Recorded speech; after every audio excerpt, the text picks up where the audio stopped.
इतना पढ़ो कि लोग तुम्हें पागल कहने लगे। गर्मी का मौसम, ना कोई पंखा, ना कूलर, ना एसी। पिछड़ा हुआ गांव जिसे शहर में 4 लोग भी नहीं जानते। सड़क इतनी कच्ची कि 4 कदम चलना भी मुश्किल हो। परिवार की हालत कुछ ऐसी कि साला खुदकुशी करने का मन करे। कमाने वाला एक पिता और उस छोटी सी कमाई पर पलने वाली 3 औलादें और माँ। रात ढल रही थी। पूरा गांव एकदम गर्मी से परेशान, इस करवट से उस करवट, बस करवटें बदलकर अपनी नींद पूरी कर रहा था।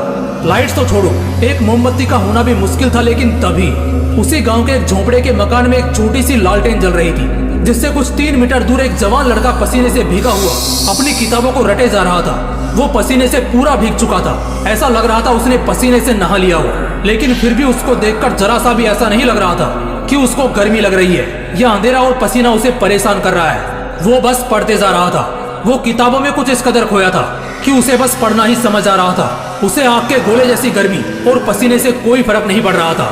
रात के 12 बजे, फिर 1, फिर 2 और अब 3 बज चुके थे। ना जाने वो लड़का कब से पढ़ने बैठा था, लेकिन अब तक पढ़ रहा था। तभी अचानक पूरे कमरे में अंधेरा छा जाता है। एकदम से गुफ अंधेरा पूरे कमरे को अपनी चपेट में ले लेता है। दरअसल वो लालटेन अब बुझ चुकी थी। उस लड़के के मन में क्या चल रहा होगा उस वक्त, क्या आप बता सकते हो? उस वक्त उस लड़के के जुबान से जो बात निकली ना, कसम से मजा आ जाएगा। वो लड़का बोला, उफ यार, काश थोड़ा और पढ़ लेता। अब बताओ, क्या तुम में से कोई इतना पागल है पढ़ने को? उस लड़के को सब उस गांव में पागल कहते थे। गांव वालों से पता चला कि वो लड़का कब पढ़ने बैठता था, लेकिन कब तक पढ़ता रहेगा कोई नहीं बता सकता था। बल्कि उसको खुद भी याद नहीं रहता था कि वो कितनी देर से पढ़ रहा है। हाँ, मानता हूँ ऐसे किस्से बड़े कम ही सुनने और देखने को मिलते हैं, लेकिन जब भी मिलते हैं कसम से दिल में आग लगा देते हैं। इतना पढ़ने वाला लड़का पता है आगे क्या करता है? 2012 बैच का यूपीएससी क्रैक करता है और एक बहुत ही बड़ा आदमी बनता है। जब इतनी आग हो सीने में, तभी तो मजा आएगा जीने में। मैं कहता हूँ उस हालात से लड़कर, संघर्षों से भिड़कर जब एक गरीब और अनाथ लड़का बड़े सपनों को पूरा कर सकता है, तो फिर तुम क्यों नहीं?